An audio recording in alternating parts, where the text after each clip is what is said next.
Hey, what is up everyone? Welcome back to another video. In this video, I'm going to give you a detailed walkthrough of the Smol room on TryHackMe. This is a new room that just released, at least at the time of this recording. By the time the video comes out, it's no longer going to be new, but I really enjoyed this challenge room or challenge machine from TryHackMe. It reminded me a lot of what I encountered on the OSCP, so if you are studying for an exam like the OSCP, I would encourage you to really lean in. What I'm going to do in this video is more than just show you, hey, how to solve it.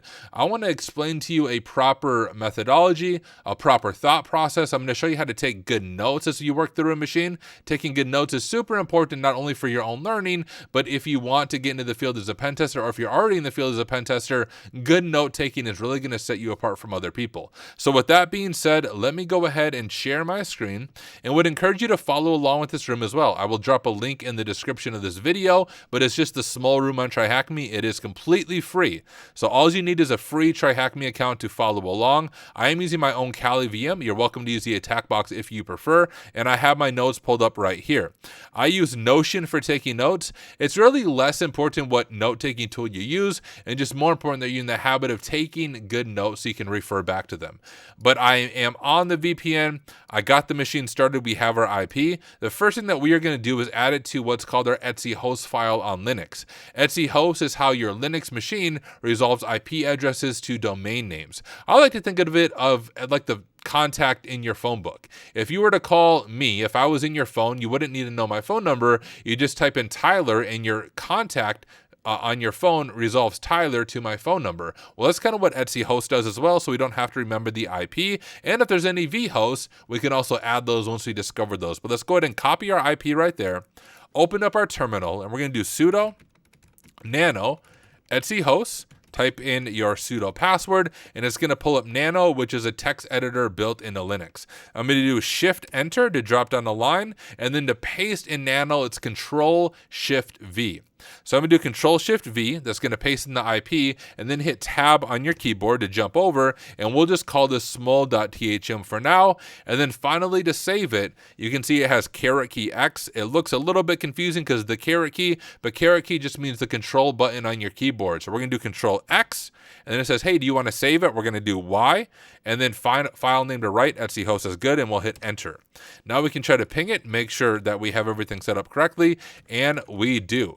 So what I like to do first is to enumerate what ports might be open on the machine. You can use just plain Nmap to do this for you. I like to use rustscan, especially for those who are more beginners, because rustscan syntax is easier to remember. So let's go ahead and use rustscan to scan this IP. We'll do rustscan. We want to pass it our target of smol.thm. And now the cool thing about rustscan is we can pass it out to Nmap.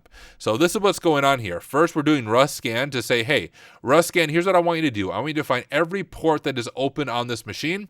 And then every open port that's open, we want you to pass it over to Nmap and then run the --A flag on Nmap, which means they're all the enumeration scripts at it, and we will see what is going on there. Looking over at chat, I'll answer some questions real quick. And yo, what is up, Kaiser Clark? Good to have you here. If you guys don't follow Kaiser Clark, look him up on YouTube, has some incredible content. We are doing an interview, I think next week, if I remember right when it was scheduled. So super excited for that. Katie says, cool, I'm following along on mine. Sweet, yeah, get it booted up. Would love to have you follow along. I use my own virtual machine most of the time, FedEx. Just because I have things set up. But as you can see, we have this going on. Let's get our note set up right here over in Notion. And we're going to do an H1 header. And we'll just call this enumeration. We'll do an H2 header, and we'll just call this our Nmap scan. And we're going to drop the results of our Nmap scan in there. And it looks like it is done. So we will grab the main information. It looks like we just have 2 ports open from what I can see. So let's grab this, copy, and drop it in here. And we will begin by enumerating SSH. Now, with SSH, there's really not a whole lot that we can do. That's generally not your way in. But one thing I always like to check is whether or not password authentication is enabled. Best practices is to not have it enabled, but instead to use key-based authentication. But if password auth is enabled, then we know, hey, if we discover a password, we should attempt password reuse to see if we can access SSH. So let's go ahead and make a H3 header right here, and we'll just call this SSH on port 22, and let's see if password-based auth is enabled. Super easy to do that. If we just SSH as root at smol.thm, you can see we say yes, and we have permission denied public key, which tells us password auth is not enabled. If it was enabled, it would ask for the password. So we'll say password auth is not enabled. We need a key to access SSH, and we can drop in a code block right there.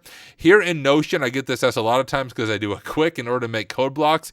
On your keyboard, you have the backticks. You just do 3 backticks. 1, 2, 3, and on the third backtick, it will make you a code block. And that's how I'm always doing those code blocks really quick here in Notion.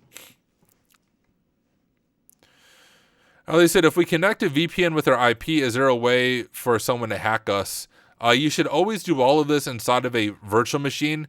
It's very unlikely someone would try to target you, but it's always possible. So I would say never connect your main host machine to like a TryHackMe or Hack the Box VPN. That's generally a bad idea. But all right, we have that. Let's go ahead and begin enumerating HTTP. So do HTTP. It's on 80. And something I see right away is we have a redirect to www.smol.thm. So that is actually going to be one of our vhosts or virtual hosts.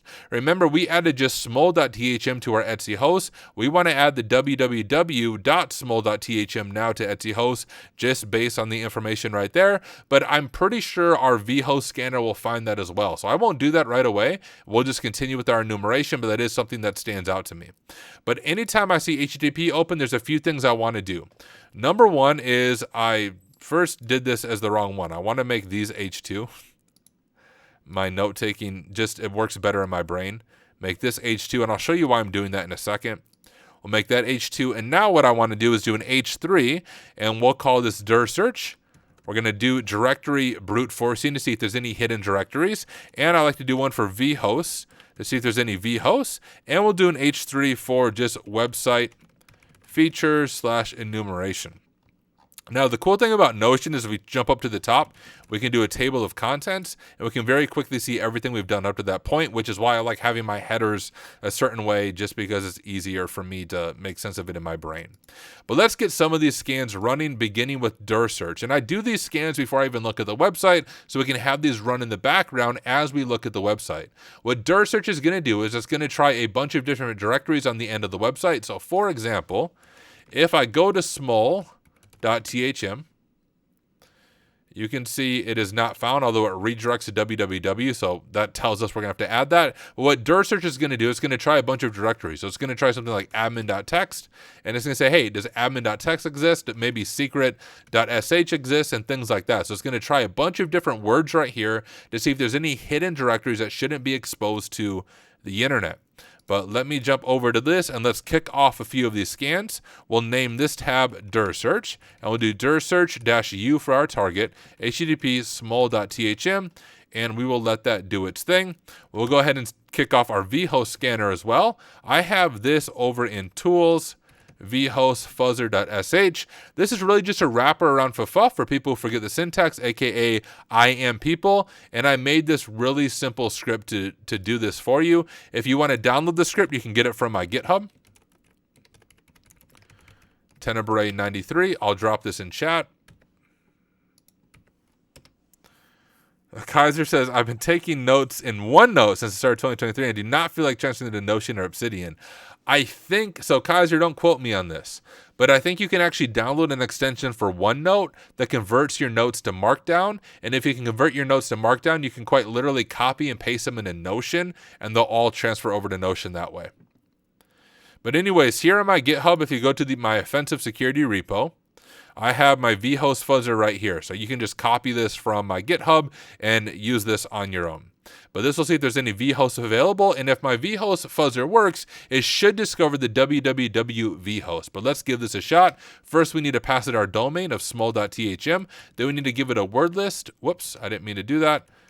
I need to go back because I don't even remember the syntax of my own tool. There we go. So our domain smol.thm, our word list will use user share word list dirbuster directory list 2.3 medium.txt. Our URL is smol.thm. Our FS filter, we don't know, so we'll just do 1. And you can see non-existent virtual host have a size of 0. So instead of 1, we want to change it to 0, and we'll see if it discovers any vhosts. If we jump over to dir search, there's a few things we see right away. This is very clearly going to be a WordPress install. We know that because of all the WP content, WP admin, all of these very clear WordPress files. So we can grab this and add it to some of our notes. I'm going to grab the main things right here. We don't need the 403s or the forbiddens, but we can grab that and drop it in our notes here. So we'll drop that into our dir search. And over on vhost, if we check this out, you can see our vhost fuzzer. If we didn't see it before, discovered the www pretty quickly, so we can grab that and drop that in our notes as well. Hey, Gene, we are doing Smol today. Good to have you hanging out. But there we go. We have dir search, so we know it's WordPress. We know we need to add www as a vhost. I did not mean to delete that. I just meant to delete that extra line. So let's go ahead and do that, and then we can begin enumerating the website. The vhost scanner isn't going to discover anything else. I'm just going to cancel it for the sake of time. And dir search, we are done with that one as well. So let's rename this tab to terminal, and we will add www to our etc host file with sudo nano etc host, like so. We'll drop down to smol.thm, and all we need to do is add another line here called www.smol.thm. Go ahead and save that, and now we can begin with our enumeration. Now, before I even look at the website, we know it's WordPress, which means one tool that's going to be helpful is WP Scan, and it's built, I'm pretty sure it's built into Linux. I don't think I installed it. But WP Scan is a scanner for WordPress. It scans for vulnerable plugins, vulnerable themes, vulnerable versions. So once again, before we even look at the website ourselves, we know that it's running WordPress. And I always like to do scans in the background as I'm looking at the website manually, so I don't waste any time. So let's go ahead and get WP Scan set up. You can also set up an API key. You can see it right here. API token, the web WP Scan API token to display vulnerability data available here at your profile. I have a token, but I don't remember what it is. So we are going to look at my notes, and here's why notes are important. I'm just going to open a new tab, and we're going to look up WP Scan to remember the syntax and, more importantly, to get my API token. I know this is going to be in the video. If you want to steal my API token, honestly, go for it. It's free. I don't really care if you steal it. I'll just reset it anyways. But you can, all you need to do, guys, I didn't pay anything for this. If you go to WPScan.com, you just make a completely free account and you can generate your own token. To do this, you can do WP Scan without a token, but if you use a token, you get some better results. So I'm just going to start typing WP Scan, and you can see when I was doing this offline. But if we didn't have that, we have notes right here, which we can grab this, and we can grab that syntax, which is why notes are important. So we'll paste in our syntax there. You can see the dash lowercase e right here is just going to enumerate. It's going to enumerate vulnerable plugins, usernames, all that stuff. It's going to be helpful. We pass it our API token, and we just need to update our URL right here. So we'll change this to www.smol.thm, and we'll let this kick off the scan. It says, hey, do you want to update? Yeah, we'll go ahead and update our database and let the database update. While it's doing that, we can finally go ahead and look at this. I'm going to open up Kaido. Omar said, I stole the token to do free scans. You go for it, you crazy hacker. We'll open up Kaido. Kaido is a web proxying tool, kind of like Burp Suite. I like to use it on stream because it's more affordable than Burp Suite. The free version of Kaido gives you more features in the community edition of Burp Suite, at least in my opinion. We'll create a project here. We'll call it Smol. We'll do create. We'll go over to Intercept, and we will open up the built-in browser. You can use Firefox, but I always forget to turn off Foxy Proxy, so I always like to use the built-in browser. And we will head over to our website, http www rather, smol.thm. All right, there we go. So another CTF, RCE, SSRF, and cross-site scripting. So it's very clearly a WordPress blog. We have some user enumeration right here. We know there's an admin user, and we have some names right here. Jose, Mario, Lotto, Marty. I don't know if that's their entire name. Founder of another CTF. We can very quickly go to like WP login.php and see that we have a login page. And here's a quick tip on WordPress is you can almost always do username enumeration. So for example, if I did the username Tyler with just any password we want, we can see that, hey, the username Tyler is not registered on this site. On the other hand, if we did the username admin and password and do enter, you can see, hey, the password you enter for the username admin is incorrect. So we have two different responses when it comes to WordPress. So that allows us to enumerate valid users so we can do password spraying and other attacks along those sides. Kaiser said, do you think there's a reason to try Kaido if you have Burt Pro? My company gave me a Burt Pro sub, so I haven't felt the need to try out Kaido. I mean, it's totally up to you. So like in my day-to-day job as a pen tester like you, Kaiser, I use Burt Pro because Burt Pro is still the leader when it comes to all the extensions and features that it has. But for live streaming, I use Kaido because I think it provides more features in Community Edition. I used to use Burt Pro when I was live streaming, but then I recognized I was using a bunch of features that were behind a super expensive paywall. So that's why I use Kaido on stream. But honestly, Kaido is really stepping up their game, and I love the UI. Like, compared to even Burt Pro, the UI is so much cleaner, and I really appreciate the developers. So that's why I use Kaido, and I pay for Kaido as well to support the devs. But hey, let's look at this since we know it's just WordPress and see if anything stands out to us.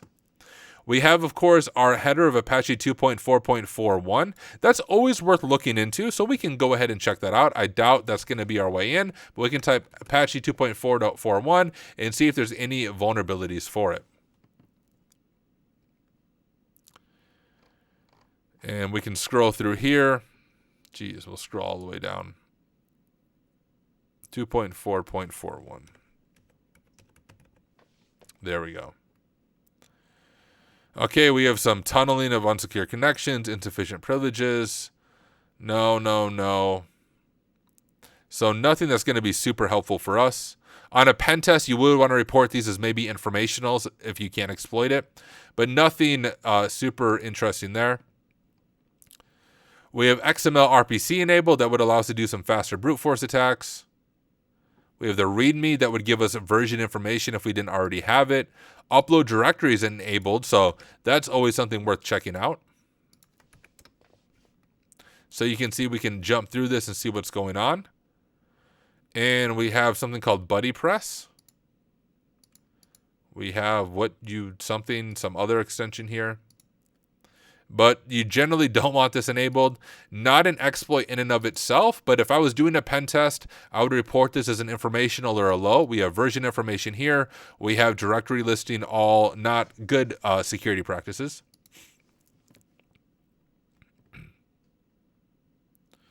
Yeah, Kaido is good for bug bounty. NomSec is actually one of their advisors for Kaido. So that should tell you whether or not it be used for bug bounty. Are you going to make your notes accessible for us? No, I have a lot of things in my notes that are private, at least in Notion. We have WordPress version 6.7.1, so we have version information. We know the theme that is in use, but still nothing that's super exploitable yet. We have some plugin identified. We have Smol WP. You can see the name Smol's in there, so that's kind of a hint from the box. This might be useful to us. But we have two vulnerabilities, unauthenticated cross-site scripting and unauthenticated server-side request forgery. That's going to be worth checking out. Let's go ahead and grab a screenshot of that for our notes. We'll grab Flameshot, and let's grab a screenshot of this information. And jump over to our notes. That we have this, and let's go ahead and dig into this. So we'll just say investigating SSRF. The cross-site scripting, although useful in the real world, probably not super useful in a CTF because that requires client interaction. But that being said, there's a lot of really good CTFs on TryHackMe and Hack the Box where you have to abuse cross-site scripting. I have some tools and videos all about that.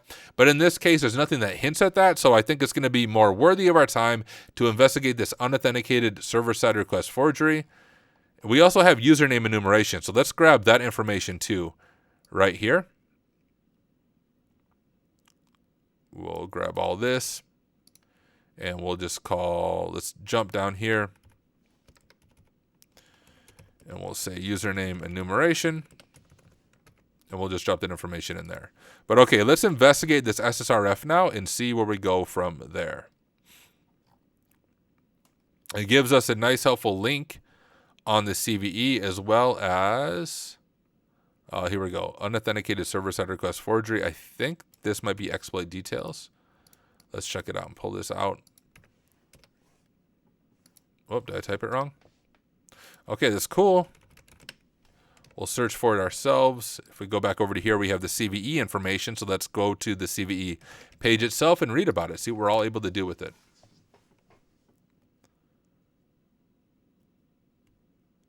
Oh, good to know, St. Stephen. I appreciate that. I do only use the free version of Notion, y'all, so I'm not using anything special in Notion. Okay, let's look at this. An issue was discovered in the Smol plugin. There's an arbitrary file read vulnerability via ... directory traversal and query PHP filter resource and the Smol PHP query string. This can also be used for SSRF. Very cool. All right. Query, where's the query at Smol PHP query string? All right, well, let's read about this a little bit more. If we do like Smol to WP SSRF, GitHub. Let's check this out. So we have this ChatGPT translations page. It doesn't render in archive.org. Okay, gotcha. So here's our path. Is form true? Add that and add the query. So I don't know why it's in this weird format, but we should be able to just piece this together. Let's open up Notepad right here, and I'm just going to add these lines together since for some reason they're separated, and let's give this a shot, shall we? We, of course, need to update our local host to www.smol.thm like so, but then we can copy that, go over to here, paste it in. And there we go. We successfully read wp-config.php. And you can actually see we have some database information here. We have the database name of WordPress, the database user of WP user, the database password right there, the database host, the character set, blah, blah, blah, blah. Whenever you see a password, you should always try password reuse and username reuse. You see this in the real world all the time that people reuse their passwords, which, by the way, if you don't use a password manager, I use Bitwarden. This is not a sponsored video. I don't do sponsored videos, but I like Bitwarden. It costs, like, I don't know, is it like $10 for the entire year for premium? And then you can do MFA and everything. So I use Bitwarden, but use a password manager so this doesn't happen to you. But often people reuse their passwords. Let's grab this for our notes. So we have that, and let's highlight that we have a user right here and a password right here. We'll do Control-C and jump over to our notes. My notes aren't there. My notes are here. And we have confirmed SSRF.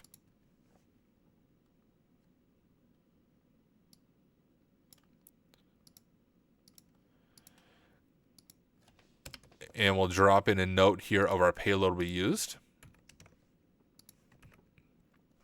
And now we could continue to enumerate from here. Step one is always keep it simple. When I did this myself offline, I spent a lot of time actually reading through the code. So I think Omar pointed this out, jsmol.php. That's exactly what I did. So you can go to the plugin directory and read the code of the plugin, and I did that, but it was a rabbit hole. I read a bunch of other files on here as well, but they were all rabbit holes because I had a typo the first time I tried this. So I tried username or password reuse right away. I had a typo when I copied something, so it didn't work. So I fell down a crazy rabbit hole. But here's a principle for those of you studying for the OSCP is the whole KISS principle. Keep it simple, stupid, right? Like for the OSCP, for example, it is meant to be an entry-level pen tester exam. Now, entry-level pen tester does not equal easy. It is an incredibly difficult exam, but the more difficult part is a mind game that you have 24 hours to exploit all of these systems. A lot of the exploits, if not all of them, are very simple, and you want to try the very simple thing first. And the very simple thing in this moment is the WP user and the password. So let's go ahead and give this a shot and see if we can log in.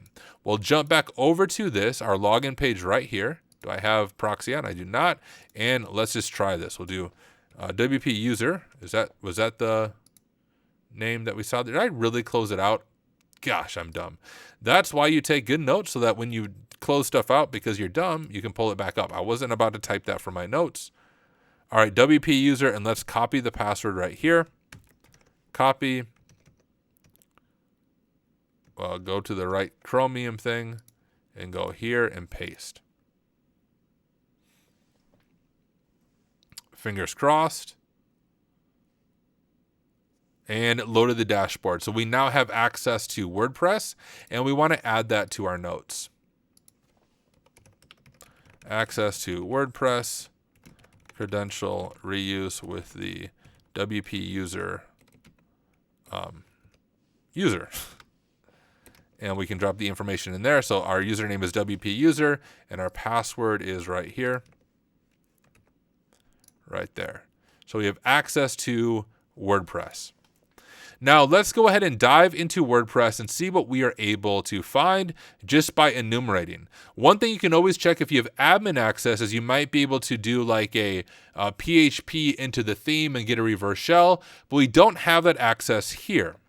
We can glance through and see what we do have. We go to posts. We have just posts. We can't do much there. We have the author right here, some author information. Can I actually trash it?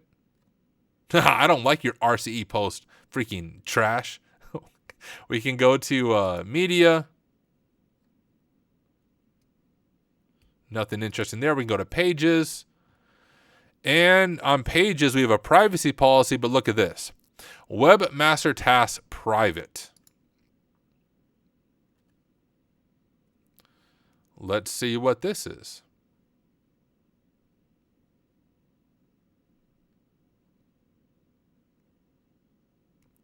Oh, JNet Reloaded. I apologize for that. It's YouTube. Anytime I upload videos, I turn it off for children or kids or whatever. The only reason it doesn't do it is Restream doesn't do it when I set up the live stream, but I for sure fix that.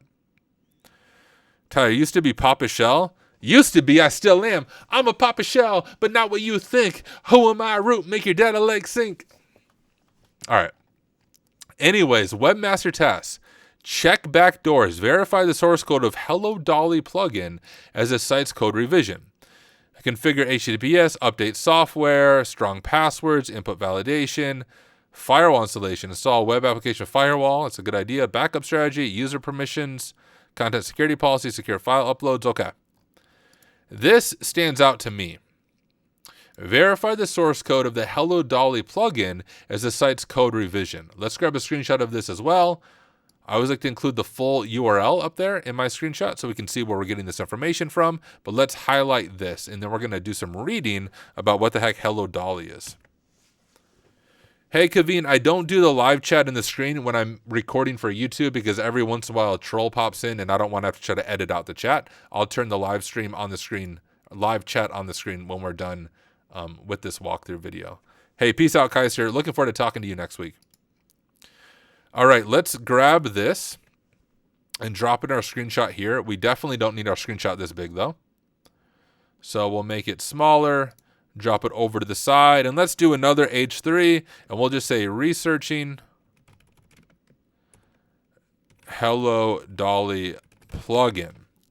Now, if we jump back over to, and I close it again because I'm dumb, which is once again why it's important to take notes. Let's grab this right here.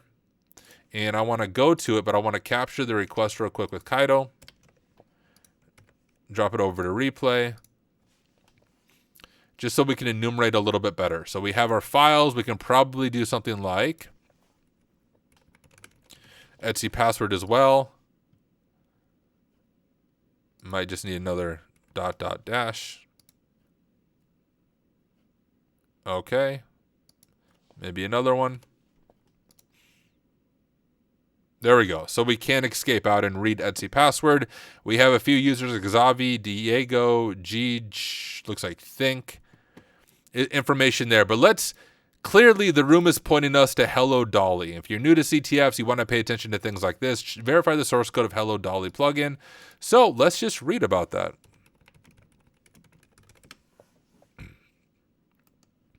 I will pull up a few of these.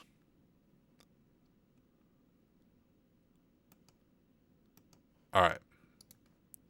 What is the Hello Dolly WordPress plugin? Should you delete it? We'll scroll through this, see if there's anything interesting. So the Hello Dolly plugin just does that. You're still glowing, you're still crowing, so it posts fun little things for us. We can try off intercept here. So if we go back out to WordPress, we have Dolly never go away. Yeah, Jean, you can get pretty far. So in the beginning of the video, I did a lot of that enumeration as well. All right, let's keep reading about Hello Dolly. Hello Dolly was one of the first WordPress plugins created. It was released in May 2004. Blah, blah, blah, blah. Should I delete it? Oh, so this is interesting. Understand that while the default themes and plugins did not cause your website to be hacked, they are one of the many spots where hackers usually hide their malicious backdoor.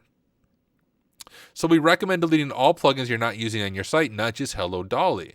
So if a hacker gets onto WordPress, they can put a backdoor on Hello Dolly so that they have persistent access to the environment, which seems to be what this is pointing at.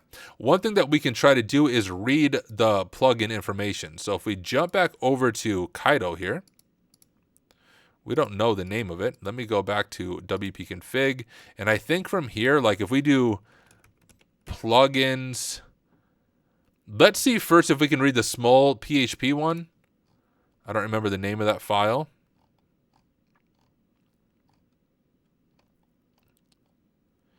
jsmol2wp.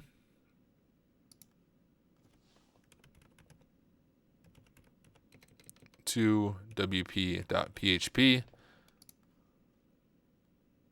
Okay, I don't even know if that's going to be the right directory. We can research that some. Let's continue to read Hello Dolly. Why was this plugin packaged by default? Blah, blah, blah. Oh, this is from before when we were researching. First, let's figure out if we can figure out the location. WordPress plugin files, Linux. WP content. We'll contain all your plugin files. Okay, that's what I thought. And we are in WP content right here, I'm pretty sure. So if we jump out to this, the WP config.php is going to be, I think, in WP content, right? So then plugins, it should be /plugin. But maybe Hello Dolly is different. So let's try to find that. Like Hello Dolly plugin PHP location. All right, what's this one? Hello Dolly does not display as a plugin option in my list of plugins. Within cPanel in the plugins folder, Hello is the name of the plugin folder that exists. If I remove this folder, I get a notice that blah, blah, that Hello Dolly has been disabled. The crazy thing is that my size results like the following. Okay, that's not super helpful for us. Go into your database, blah, blah, blah. Okay, not helpful.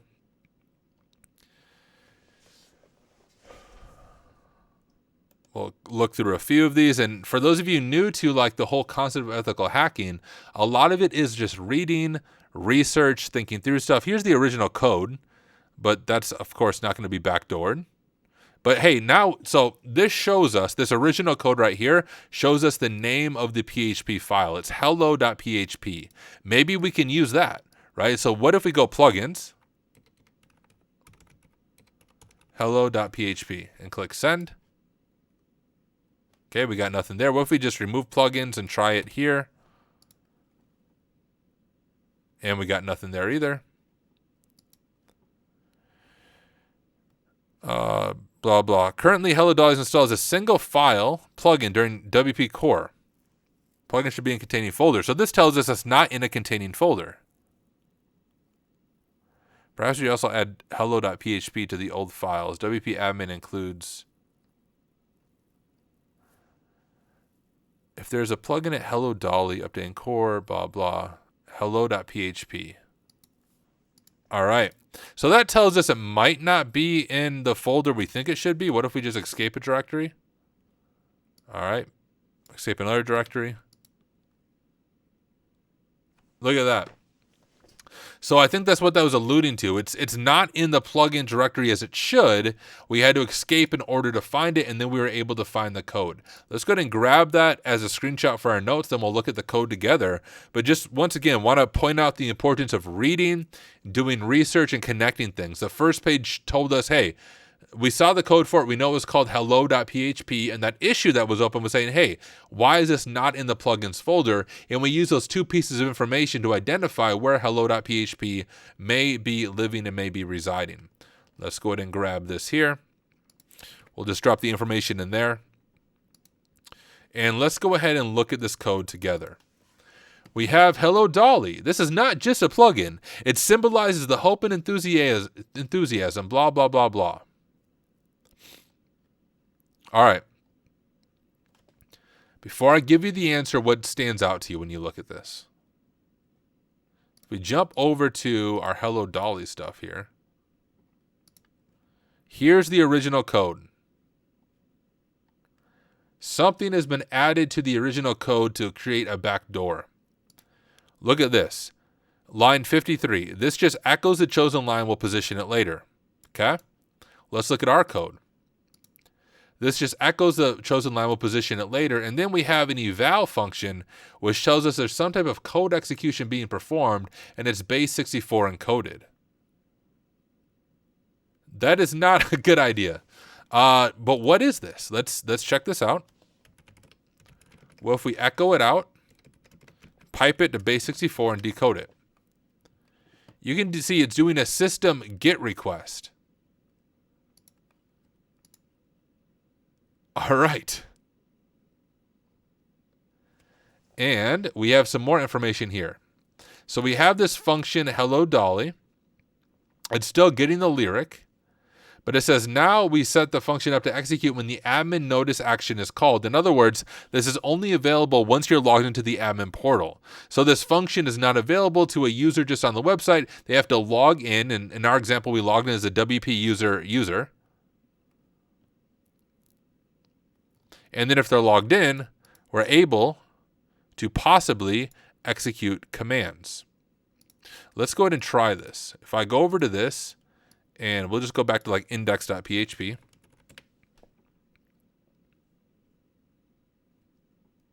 Do I have intercept on? No, I do not. What if we do?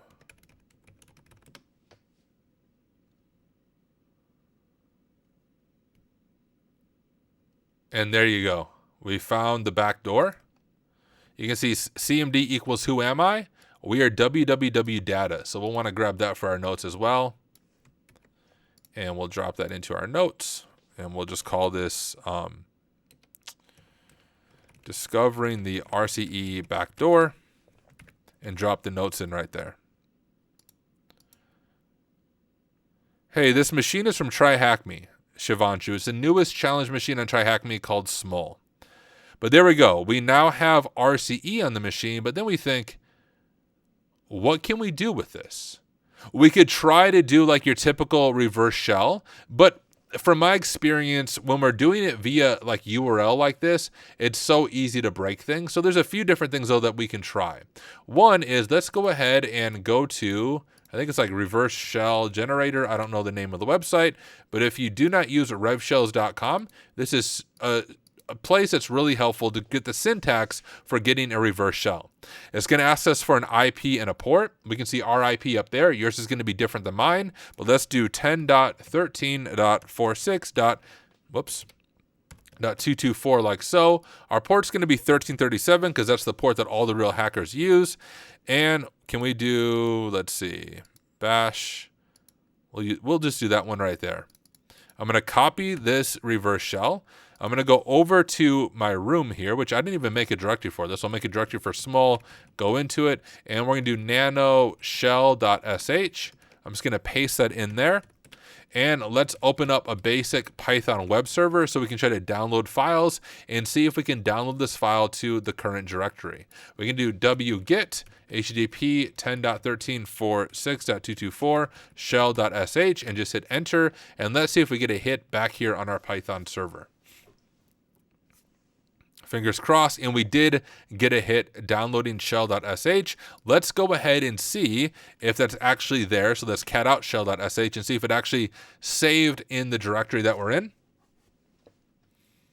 And it did right there. Let's go ahead and make that executable. Change mode 777 shell.sh.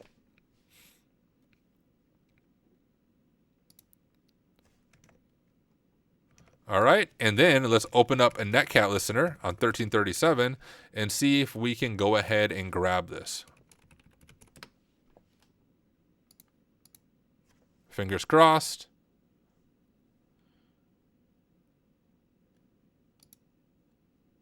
It did not work. Let's just try to type it.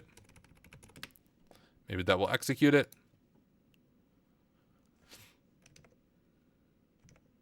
And that did not work either. Let's do LSLA. I don't know if I can do that in this. This might break it with the URL encoding. But let's see if we can at least see our files.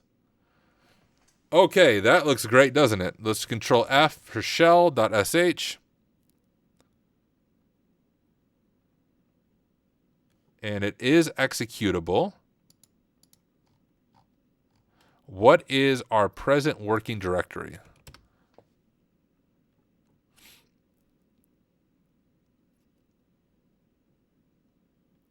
WP admin. So now what if I do something like this? var www WordPress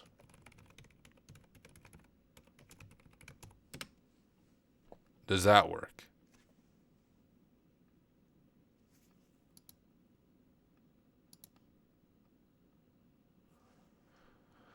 That does not work. So let's do this. Like, I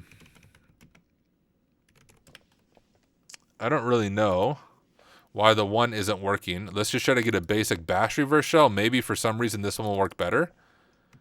When one way fails, another one might succeed. So let's grab this basic bash shell and do a very similar process. So we'll do nano, and we'll just call this hacksmarter.sh. Paste it in. We do need to update our IP though, so let's change this IP to 10.13.46.224. Once again, yours will be different if you're following along. The 1337 works good. We'll open up our basic Python web server again, jump back over to our machine here, and we'll do wget like that. We'll do hacksmarter.sh. Should hopefully grab it. All right, it does. And now we'll make that executable.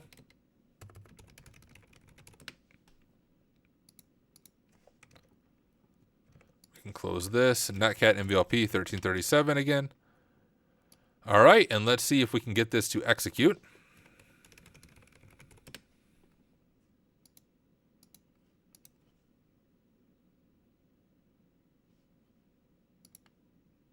What? And we fail again. I could have swore this is how I did it when I was originally going through this machine, but maybe it's not. If I try to run it that way. Let me see if I can run it directly through bash. That might be the other thing we can try. Yeah, that's failing on me. If I do.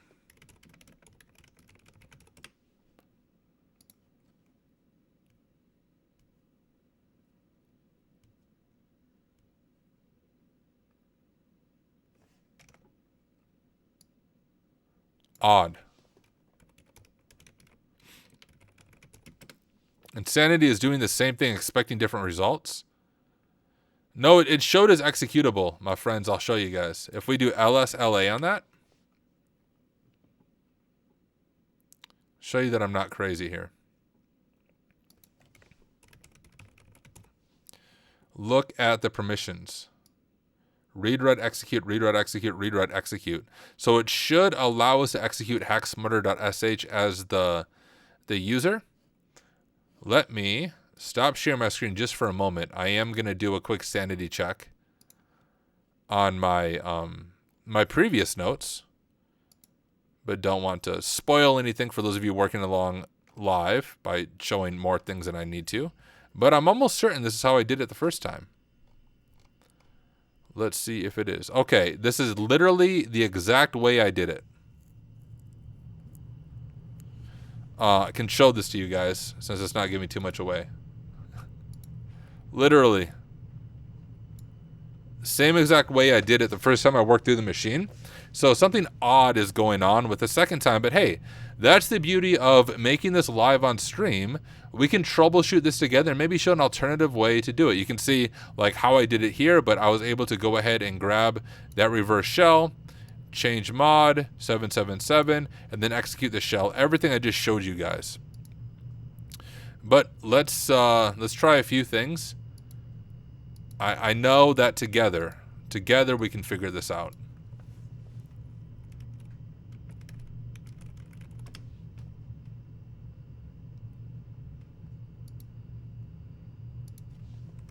Oh, look at that. We just had to bash it.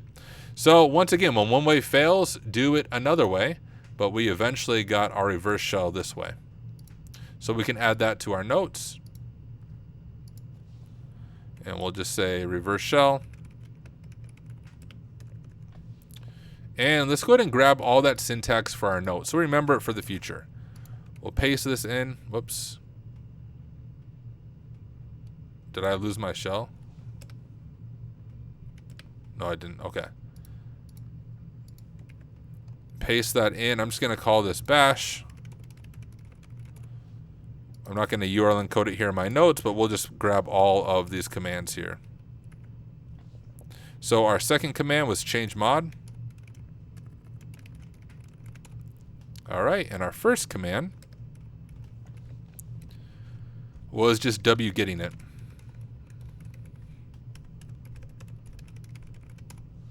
All right, there we go. So now we have a shell here, but before we really want to do our enumeration, we want to stabilize our shell. So we have command, we can do like clear and stuff like that. I always forget the syntax for that, but there's an extension for both Firefox and Chromium-based browsers called HackTools. You can look it up and download it, but HackTools is amazing. If we go over, I'm going to make it full screen because I prefer it that way.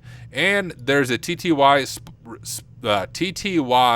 spawn shell right here, and we can literally script kiddie our way into stabilizing our shell. We just need to copy the commands here. So we'll copy that command, paste it in, copy, we'll control Z now.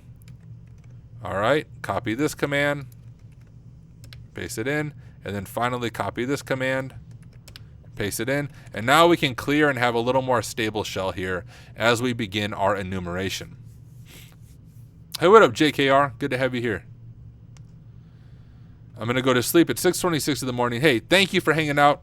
See you in the next one. But let's go ahead and dig in now. We already checked wp-config.php when we had our remote file read. So let's just go ahead and drop over to like home, LSLA. We have these different users, Diego, Geege, and Think. Can we read any of their directories? We cannot do that. Geege, nope. Think, nope. Zavi, nope. So we struck out there. We'll do LSLA right here. And we can go to opt and check out opt, LSLA. And we have a wp-backup.sql. Now that should remind us, remember when we first did our enumeration and we read wconfig.php? Oh, I completely missed it.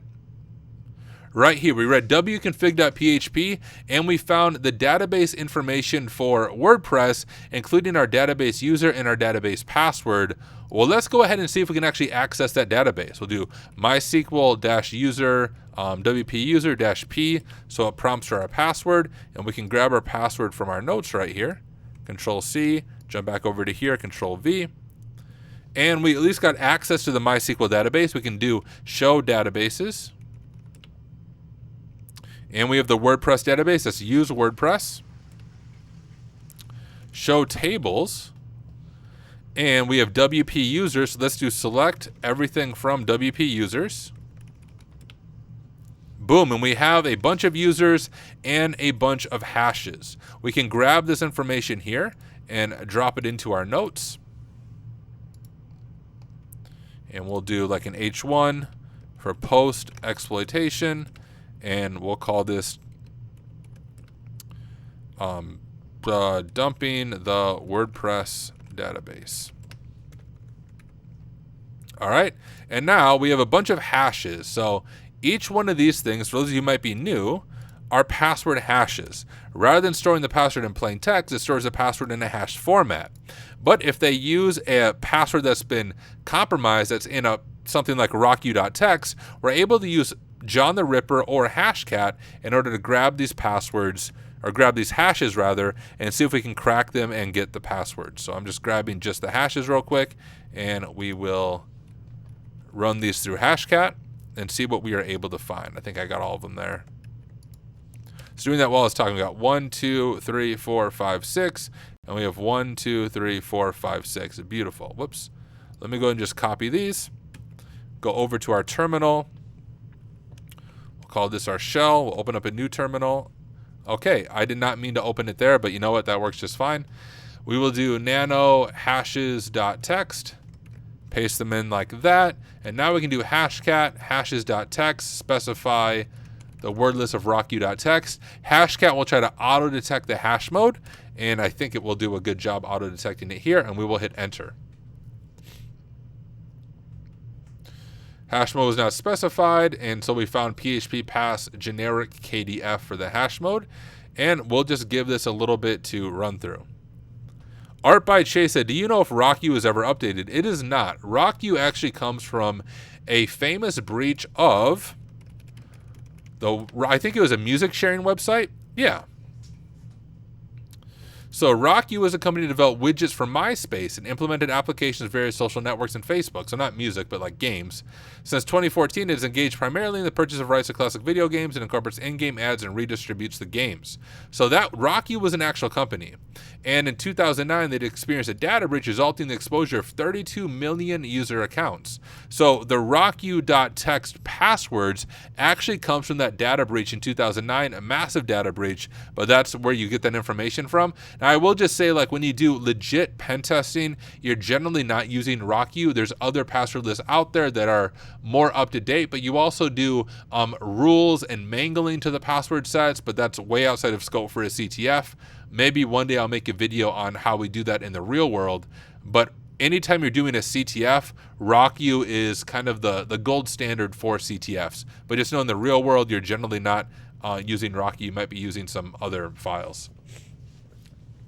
But we have this thing doing its job. It is still running, going through each one of those hashes. In the meantime, we can continue to enumerate over here.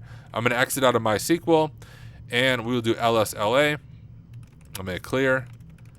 The WP backup SQL is owned by the root user. We could read it. So, I mean, we could try to look through that. It's going to look bad, but we could download it to our local machine. But it's going to be probably the same information we have. Yeah, that's not helpful. We can look over the rest of the machine, see if there's anything else interesting here. We already checked home. Opt is the WP backup. We can go over to var, though. We know there's some stuff in var that we can look at while we wait. If we cd to www, lsla, you can see my machine's really working here. We'll see if it dies on us. I could have swore I went to www. Maybe I didn't. And we have WordPress right there. And that's where we found our files we were initially looking at. We have the wp admin, wp-config.php.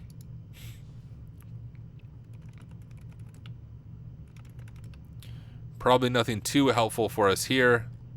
We have some plugin information, but once again, nothing that's going to be super helpful.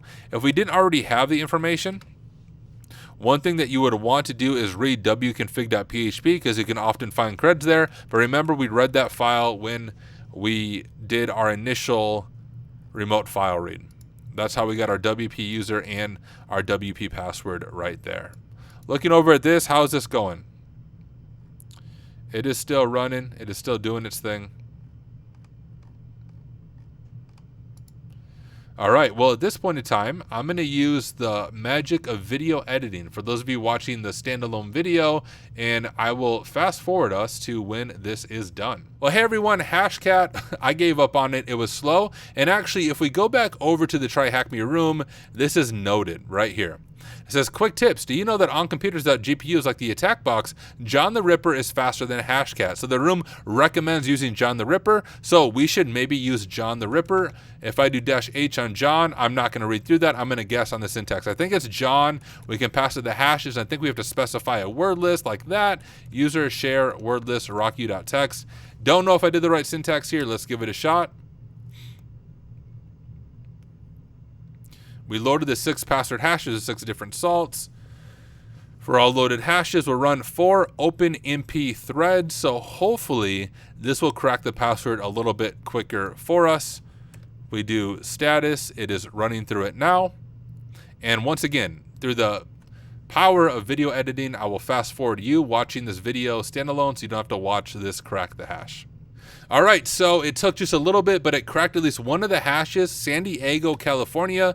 But I am dumb and I didn't actually include the user, so I don't know which user that cracked. So we are gonna go ahead and copy that, go back over to our shell here, and we'll just CD over to home, LSLA, and we have a few users here, Diego, Gigi, Think, and Zavi. Let's just try each one. So C, switch user Diego, and password.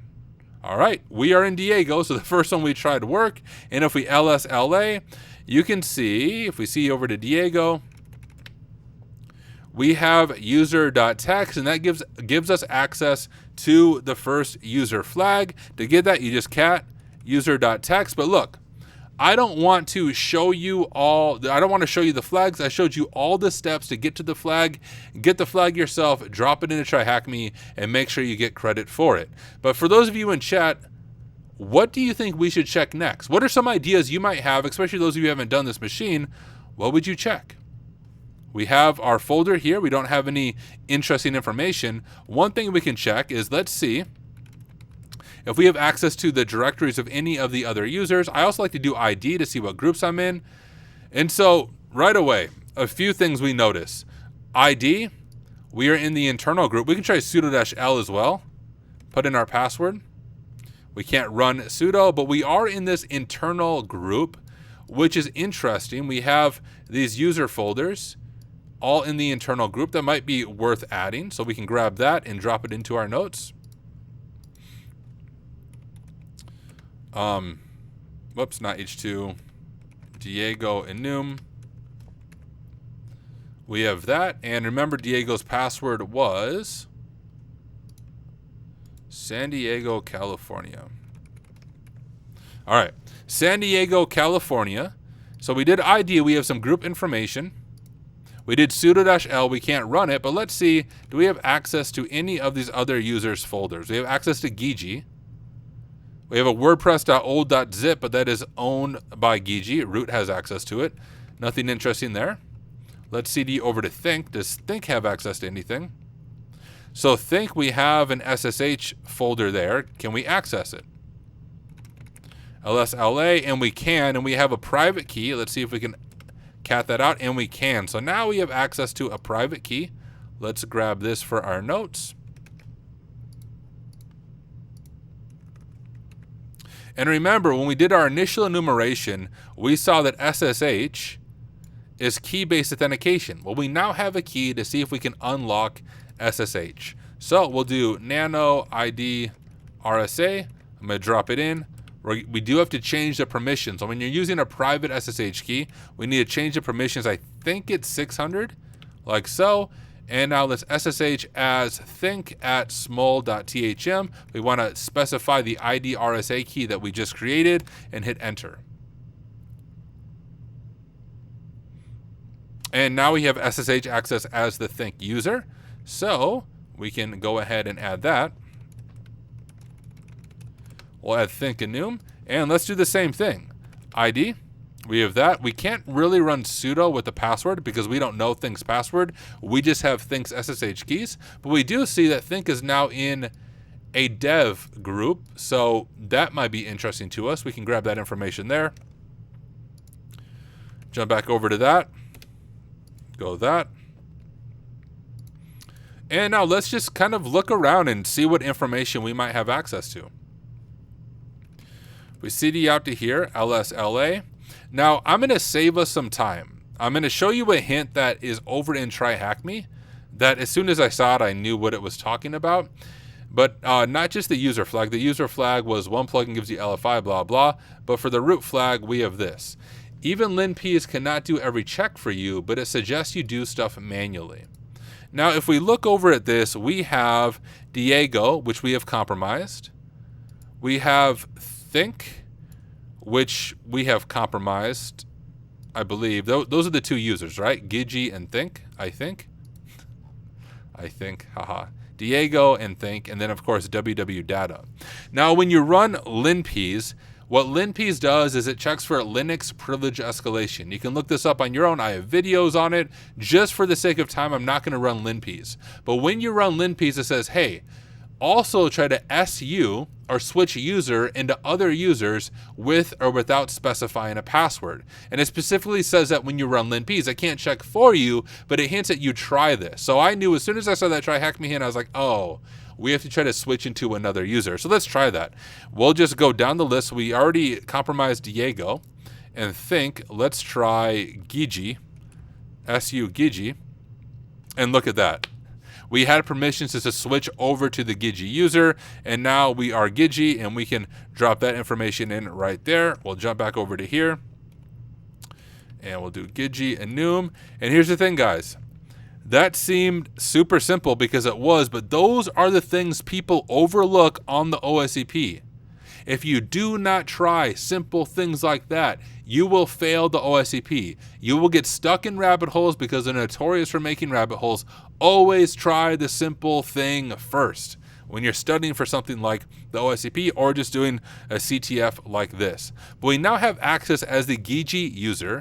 Let's CD over to Gigi, LSLA, and remember, Gigi has access to this old WordPress file. The CTF very clearly seems to be pointing us to that file. So let's go ahead and try to unzip it. Unzip wordpress.old.zip. And you can see it prompts for the password. It says wconfig.php. We do have a wp-config.php password. We can try that one right there. Paste it in, and incorrect password. So we need to somehow get the password for this file. Let me ask those of you in chat. Do you know how to get the password for a .zip file? If you do, let me know in chat. We'd love to hear from you. What we are going to do is transfer this to our attack machine so we can begin to enumerate. You can actually see it created a directory here, but it is empty since we didn't have the password. So we can remove rf.old directory. John, what John? You can't just use normal John the Ripper to do it. There's something else you have to do first. Let me know if you guys know what that is.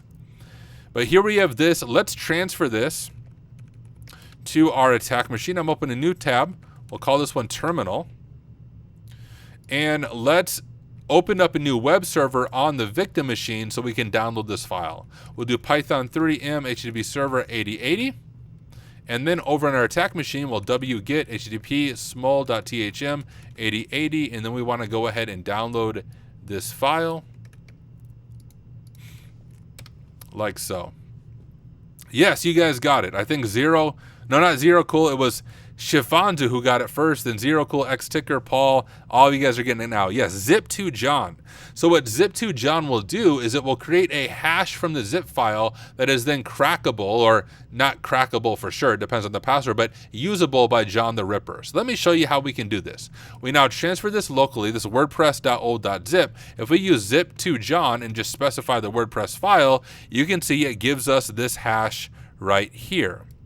We can go ahead and grab that, and we'll do nano wp hash.txt, drop that hash into a file, save it, and now we can run John on wp hash, specify our word list of user share word list rocku.txt, and go ahead and try to crack it. And right away when we do that, you can see that we cracked the password. So we can grab that information there and drop it in our notes. And I'll just explain that. We have access to the old WordPress as a zip. We used zip to John to get a crackable hash. We then cracked the hash with John. And we'll drop in the information right there. And we have the password of herogigi@hotmail.com. Go back over to our SSH session here. And honestly, this is a big file, so I'm going to remove that file from my machine.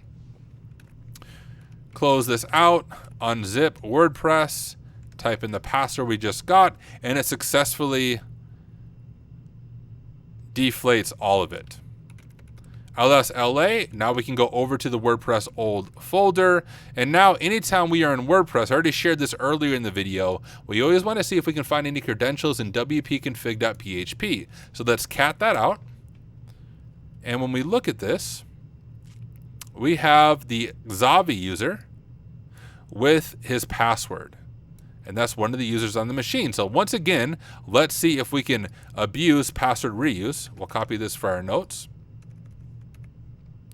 All right, grab Xavi's password, switch user to Xavi, type in his password. I don't know why I'm trying to ls there. Yeah, thank you for that, Paul. So Paul added over in chat, for people wondering why we could switch to Gigi so easily, you can check the etc pamd su file. There's a rule in there allowing Think to switch to Gigi without providing a password. Thank you for that context.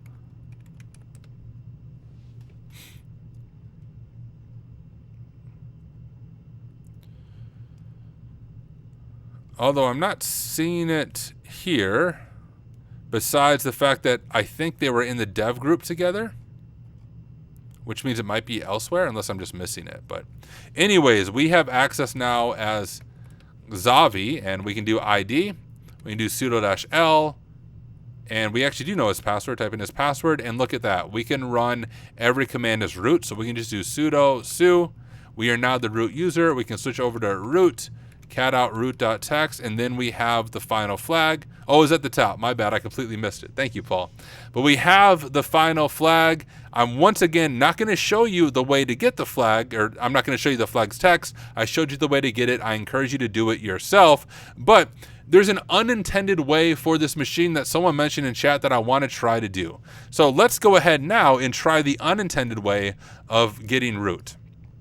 They said that from the www data user, really any user, we can just switch to root.